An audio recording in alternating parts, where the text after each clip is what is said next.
Bé, començo amb alguns apunts d'algunes de les respostes que m'ha donat sobre les bases i el món local.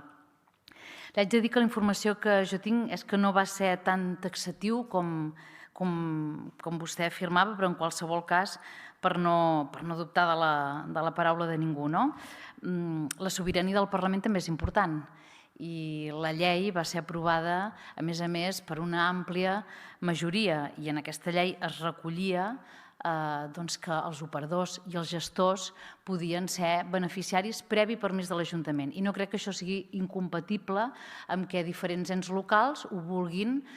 aprovar amb un tràmit més llarg o no, en qualsevol cas sobirania també dels ens locals, d'escollir quin és el camí que els sembla millor pel seu municipi, per les seves infraestructures del cicle de gestió d'aigua. Però a mi no em sembla que sigui incompatible i en qualsevol cas li recordo que hi ha la sobirania del Parlament i de les lleis que aquí s'aproven per donar-hi compliment.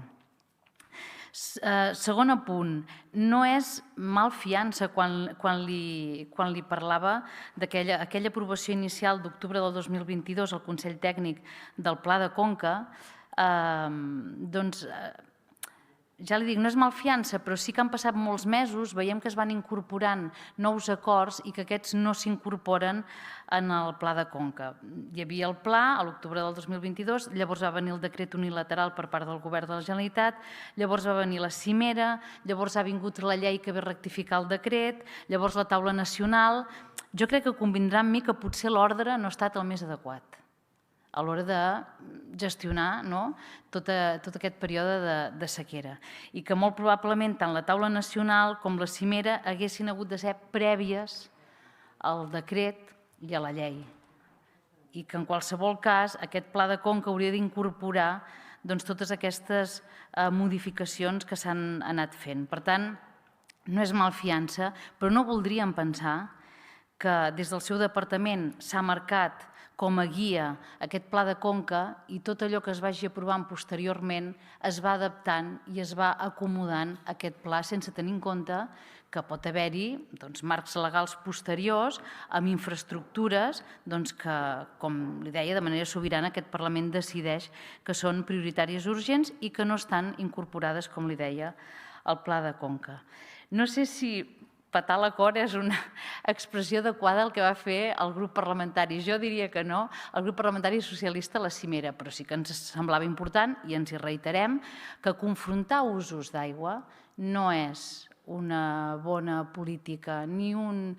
bon missatge, ni pels ens locals, ni en termes de lleialtat institucional, ni en termes d'anar publicant dades d'uns ajuntaments i d'uns altres i confrontant, com li dic, els usos. A nosaltres ens sembla que és molt millor la col·laboració, la lleialtat institucional i, per tant, no vam anar a petar-nos cap acord. Vàrem estar treballant durant tota una setmana, vostè ho sap perfectament, de manera intensa perquè fos el millor acord possible, però és cert que ens semblava que apuntar només als ajuntaments sense donar les eines que finalment i feliçment hem tingut a través de la llei, doncs era el camí més adequat.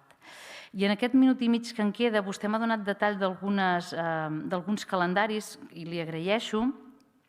Li volia preguntar, en termes de tramitació d'urgència d'obres i actuacions prioritàries, hi ha una llista des de fa setmanes d'obres autoritzades pels ajuntaments, precisament, i fent cua esperant l'aprovació de l'ACA, especialment són obres vinculades a l'àrea metropolitana de Barcelona, són aquells 105 milions d'euros que li preguntava jo fa alguns dies en la pregunta oral en la sessió de control. Per tant, saber també si em pot dir com estan més o menys aquestes tramitacions i si aviat tindran el vistiplau de l'ACA. I respecte a l'annex 2 d'actuacions d'emergència i prioritaris, vostè en despuntava alguna, jo n'hi dic alguna més per si té a bé de dir-me com està. Durant el 2023 havíem de tenir la finalització del projecte i obra d'ampliació de l'estació de tractament d'aigua potable del Besòs, també l'osmosi inversa als Pous Estrella, també l'ampliació de l'estació de tractament d'aigua potable del Besòs, també el tractament de cabal d'aigües subterrànies de Sant Joan d'Espí, l'estació de tractament d'aigua potable de Sant Joan d'Espí. En fi, em queden 16 segons, n'hi ha alguna més. el parc fotovoltaic de la nova instal·lació dessaladora de l'ampliació de la Tordera, també per si ens pot dir com està. I per acabar, el pla de xoc de suport a l'activitat agrària. Vostè ara em farà la comparativa i segur que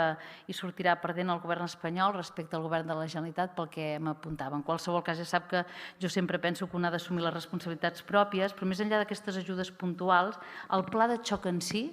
de suport a l'activitat agrària, voldríem saber com està, quins terminis hi ha i oferir-nos a treballar-ho conjuntament. Moltíssimes gràcies. Per la rèplica té la paraula